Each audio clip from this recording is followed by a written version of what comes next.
Assalamualaikum warahmatullahi wabarakatuh. Nah, apa kabar anak-anakku semuanya, terutama anak-anakku kelas 6A, B, C, D, E, F semuanya. Alhamdulillah pagi hari ini kita semua dianugerahi oleh Allah kesehatan, umur panjang. Mudah-mudahan kita bisa menggunakannya dengan sebaik-baiknya.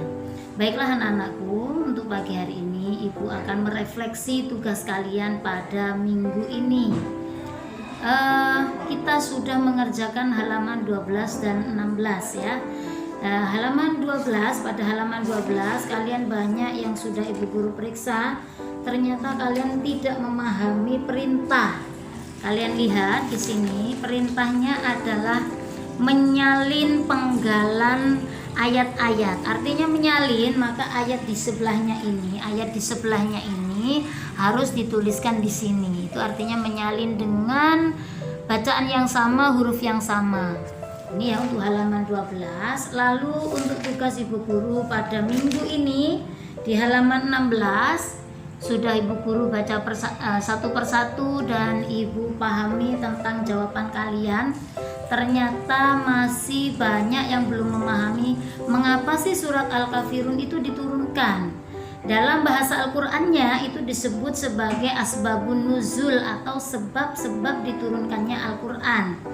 Nah, yang kita bahas kali ini adalah tentang sebab diturunkannya surat Al-Kafirun. Surat Al-Kafirun ini kenapa oleh Allah diturunkan? Ya, karena ada satu peristiwa yang mana pada saat Nabiullah Muhammad SAW berdakwah, orang-orang kafir Quraisy atau kaum kafir Quraisy itu selalu menghalangi dakwah baginda Rasulullah. Bahkan suatu ketika Nabiullah Muhammad itu diajak untuk berkompromi. Seperti apa bentuk komprominya? Ya, Nabiullah Muhammad itu berdakwah mengajak kaum kafir Quraisy untuk menyembah Allah, kan seperti itu. Tetapi kaum kafir Quraisy tidak langsung mau menuruti apa yang diajak oleh Rasulullah. Nah, mereka mempunyai satu persyaratan. Seperti apa persyaratannya? Mereka mau menyembah Tuhannya Rasulullah atau Tuhannya Muhammad apabila Muhammad juga menyembah apa yang mereka sembah. Apa anak-anak yang disembah oleh kaum kafir Quraisy pada waktu itu? Iya, yang disembah oleh mereka adalah patung-patung berhala. Maka syaratnya untuk Rasulullah, mereka mau menyembah Tuhannya Rasulullah asalkan Rasulullah mau menyembah patung-patung berhala mereka selama 1 tahun. Nanti bergantian. Kalau aku sudah menyembah atau kamu sudah menyembah patungku, maka 1 tahun berikutnya aku akan menyembah apa yang kamu sembah. Dalam hal ini yakni Allah Subhanahu wa Ta'ala. Nah, semenjak itu Allah menurunkan surat Al-Kafirun yang jumlahnya 6 ayat itu. Yang mana isi daripada surat Al-Kafirun ini satu tentang toleransi beragama. Arti toleransi itu adalah saling menghargai, saling menghormati, tetapi tidak saling mengikuti. Nah, ini yang perlu kalian garis bawahi. Tidak saling mengikuti. Apa maksudnya, Bu? Maksudnya seperti tadi.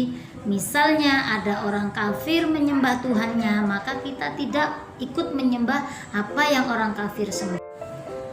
Nah, dan sebaliknya Nana, orang kafir juga tidak perlu menyembah apa yang kita sembah. Dalam ayat kedua surat Al-Kafirun itu ayat ketiga surat Al-Kafirun sudah jelas disebutkan yang bunyinya A'udzubillahi minasyaitonirrajim. Bismillahirrahmanirrahim. Wala antum abiduna ma a'bud. Dan kamu bukan penyembah apa yang aku sembah. Nah, itulah mengapa agama Islam itu disebut agama yang sangat tinggi toleransinya. Mereka atau orang-orang Islam tidak pernah memaksa orang lain untuk ikut menyembah atau untuk ikut beragama Islam. Ini ayat berikutnya dilanjutkan, dan aku tidak pernah menjadi penyembah apa yang kamu sembah. Kamu tidak pernah pula menjadi penyembah apa yang aku sembah. Untukmu agamamu dan untukku agamaku. Itu sudah jelas di dalam Quran surat Al-Kafirun. Nah, anak-anak, dengan kita belajar surat Al-Kafirun ini, kita diharapkan nantinya menjadi orang yang mempunyai jiwa toleransi yang tinggi, menghormati kepada orang lain yang mempunyai agama berbeda dengan kita. Lebih-lebih di saat mereka yang agamanya berbeda dengan kita, pada saat melaksanakan ibadah, kita harus menghormati, kita harus memberikan kesempatan, menghargai apa yang mereka kerjakan. Dan untuk berikutnya, Ibu lihat ini di jawaban kalian pada pada Romawi keempat halaman 16, pada Romawi keempat halaman 16 nomor 3, mengapa dalam membaca Al-Quran kita perlu memperhatikan adab-adab dalam membacanya? Ini kebanyakan jawaban kalian diulangi lagi. Ya, karena Al-Quran adalah kitab suci. Semua sudah tahu bahwa Al-Quran adalah kitab suci. Tetapi yang perlu kalian ketahui lebih dalam lagi, Al-Quran bukan hanya kitab suci biasa. Al-Quran itu adalah kalamullah.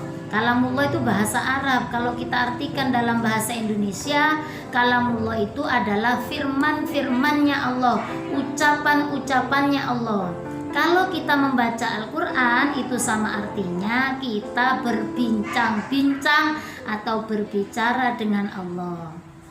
Kalau kita sudah tahu kita berbincang-bincang dengan Allah, maka adab kita, sopan santun kita itu seperti apa harus kita gunakan. Contoh, sebelum kita membaca Al-Quran, kita harus berwudu terlebih dahulu atau dalam keadaan suci.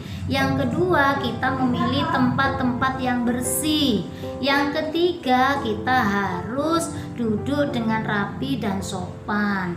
Yang keempat, kita menutup aurat. Seperti itu anak-anak. Jadi tidak diulangi lagi pertanyaan yang sudah ada. Semoga di minggu depan tugas-tugas kita dapat kita kerjakan dengan baik. Kalian semuanya, Bu Guru, diberikan oleh Allah kesehatan dan umur panjang. Selamat belajar lagi. Mudah-mudahan ilmu kalian bermanfaat. Kalian semuanya bisa menjadi anak-anak yang soleh dan solihah. Baiklah, terima kasih atas perhatian anak-anakku semuanya. Teruslah belajar, teruslah berzikir, teruslah membaca Al-Quran. Jangan lupakan sholatmu. Terima kasih. Wassalamualaikum warahmatullahi wabarakatuh.